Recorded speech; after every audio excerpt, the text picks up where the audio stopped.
Scale up 24ലേക്ക് എൻ്റെ ബ്രാൻഡിൻ പേര് ഇംബെക്സ് എല്ലാവർക്കും അറിയായിരിക്കും. 2006 ഇംബെക്സ് സ്റ്റാർട്ട് ചെയ്യുന്നത്. ചെറിയ രീതിയിൽ പുറത്തുനിന്ന് ഇമ്പോർട്ട് ചെയ്തിട്ടാണ് ഇംബെക്സ് എന്ന ബ്രാൻഡ് നെയിമിലൂടെ പ്രൊഡക്റ്റ് കൊണ്ടുവരുന്നത്. അതോടൊപ്പം എൻ്റെ 18ാമത്തെ വയസ്സിലാണ് ശരിക്കും ഞാൻ ബിസിനസ്സിലേക്ക് എൻട്രി ചെയ്യുന്നത്. എൻ്റെ +2 ഞാൻ ടെക്നിക്കൽ ഹയർ സെക്കൻഡറി ആയിരുന്നു പഠിച്ചിരുന്നത്. ടെക്നിക്കൽ ഹയർ സെക്കൻഡറി സ്കൂൾ വാഴക്കാടായിരുന്നു. അപ്പോൾ അവിടെ നിന്ന് ഒരു ചെറിയ പ്രൊജക്റ്റ് ചെയ്തുകൊണ്ടാണ് എൻ്റെ 10th ഒരു പ്രൊജക്റ്റായിരുന്നു. ഞാനൊരു ഇൻവെർട്ടർ ആണ് എനിക്കത് ചെയ്തിരുന്നത്. ആ സമയത്തൊരു ചെയ്ത പ്രൊജക്റ്റ് ആ പ്രൊജക്റ്റ് ചെയ്തപ്പോൾ അന്ന് ഇവിടെ എനിക്ക് വന്ന ഇൻവെർട്ടറൊക്കെ ഒരു 98 കാലഘട്ടങ്ങളാണ്. അന്നിവിടെ 10,000 റുപ്പീസൊക്കെയാണ് ഒരു ഇൻവെർട്ടറിൻ്റെ പ്രൈസിങ്. അപ്പോൾ അന്ന് എനിക്കൊരു 1500 രൂപയ്ക്ക് ഒരു ഇൻവെർട്ടറിൻ്റെ പ്രൊജക്റ്റ് ചെയ്യാൻ പറ്റിയപ്പോൾ എൻ്റെ വീടിൻ്റെ അടുത്തുള്ള ഒരു ഡോക്ടർക്ക് ഞാനതൊരു 3000 രൂപയ്ക്ക് അത് വിൽറ്റുകൊണ്ടാണ് ഞാനൊരു ബിസിനസ് എന്താ എന്നുള്ള ബാലപാഠം പഠിക്കുന്നത്. അപ്പം എൻ്റെ 10ാം ക്ലാസ്സിലാണ് ഞാൻ പഠിക്കുന്നത്. അന്ന് 16ാമത്തെ വയസ്സിലായിരിക്കും.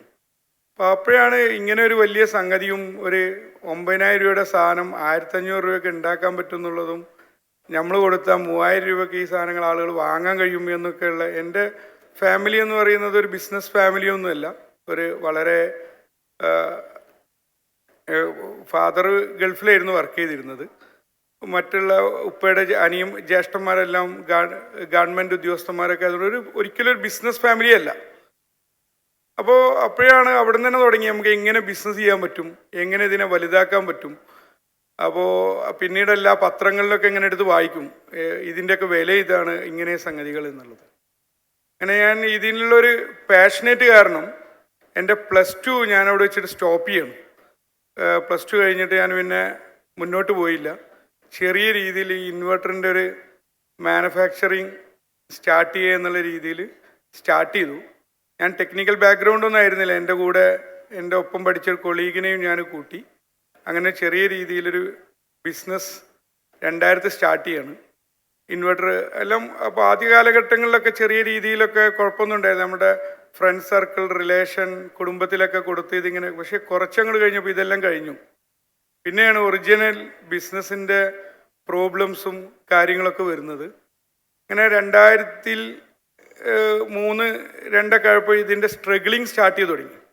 ഒരു ബിസിനസ്സിൻ്റെ സ്ട്രഗിൾ. കാരണം പ്രൊഡക്റ്റ് വാങ്ങാൻ ആളെ ഉണ്ടാക്കണം. അപ്പോൾ ചെറിയ രീതിയിൽ പ്രൊഡക്ഷൻ തുടങ്ങിയപ്പോൾ ഈ പ്രൊഡക്ഷൻ ഡെയിലി ഉണ്ടായി വരുന്നു, ഇത് വിൽക്കാൻ കഴിയുന്നില്ല. അപ്പോൾ മാർക്കറ്റ് പോകുമ്പോൾ ക്രെഡിറ്റ് കൊടുക്കണം, കോമ്പറ്റീഷൻ. പണ്ട് കണ്ടിരുന്ന സ്വപ്നങ്ങളൊക്കെ ഇന്ന് മാറി തുടങ്ങി. ഇന്ന് ഒരു എക്സ്പെൻസ്, കോസ്റ്റ് കാര്യങ്ങളെല്ലാം വന്നു തുടങ്ങി. 2005 കാലഘട്ടമൊക്കെ ആയപ്പോഴേക്ക് ഇത് ഭയങ്കര സ്ട്രഗിൾ ചെയ്തു തുടങ്ങി. പുറത്തുനിന്നുള്ള പ്രൊഡക്റ്റും കാര്യങ്ങളും കോമ്പറ്റീഷനും. അപ്പോഴാണ് പിന്നെ വേറെ ഒരു മാറി ആലോചിക്കുന്നത്. പക്ഷേ ഇൻവെർട്ടർ തന്നെ പിന്നെ എൻ്റെ ഫാദർ ഇവിടെ ഉണ്ട്. ഫാദർ അതിനെ ചെറിയ രീതിയിൽ ടേക്ക് കെയർ ചെയ്ത് വന്നു. ലാഗ്നോ എന്ന് പറഞ്ഞ ബ്രാൻഡാണ്. അതിപ്പോഴും നല്ല രീതിയിൽ മുന്നോട്ട് പോകുന്നുണ്ട്. 2006 പിന്നെ ഞാൻ ഇംബെക്സ് എന്ന് പറഞ്ഞ ബ്രാൻഡ് സ്റ്റാർട്ട് ചെയ്യുന്നത്. അതും സ്ലോലി ആയിരുന്നു സ്റ്റാർട്ട് ചെയ്തത്. പക്ഷേ അത് നമ്മൾ ഫസ്റ്റ് ചൈനയിൽ നിന്നെല്ലാം ഇമ്പോർട്ട് ചെയ്തു. അപ്പം ആദ്യത്തെ ഒരു 5-6 വർഷം ഈ ഇൻവെർട്ടറിൽ നിന്നിൻ്റെ എങ്ങനെ ഇതിൻ്റെ സ്ട്രഗിളിങ്ങും കാര്യങ്ങളെല്ലാം ബോധ്യപ്പെട്ടു വന്നുകൊണ്ട് ഇത് കറക്റ്റായിട്ട് നമ്മളത് ഇമ്പോർട്ട് ചെയ്തു, സ്റ്റാർട്ട് ചെയ്തു. 2006 തുടങ്ങി. പിന്നെ പക്ഷേ പിന്നീട് ഒരു ഇലക്ട്രോണിക്സ് പ്രോഡക്ട്സിൻ്റെ എല്ലാം ഒരു ഭയങ്കര സ്കെയിലപ്പിൻ്റെ സമയമായിരുന്നു അത്. പക്ഷെ ഞങ്ങൾ ദൈവത്തിൻ്റെ അനുഗ്രഹം കൊണ്ട് 2010 ആകുമ്പോഴേക്കും ഒരു 100 crores ബിസിനസ്സിലേക്ക് തന്നെ എന്നെ ഡെവലപ്പ് ചെയ്യാൻ പറ്റി. ആദ്യത്തേത്. ഇന്ന് നമ്മളുടെ മോഡി ഭരണത്തിൽ വന്നപ്പോൾ ഈ മെയ്ക്ക് ഇൻ ഇന്ത്യ ട്രെൻഡ് വന്നതോടുകൂടി 2012 ശേഷം മെയ്ക്ക് ഇൻ ഇന്ത്യ ട്രെൻഡ് കൊണ്ടുവന്നു.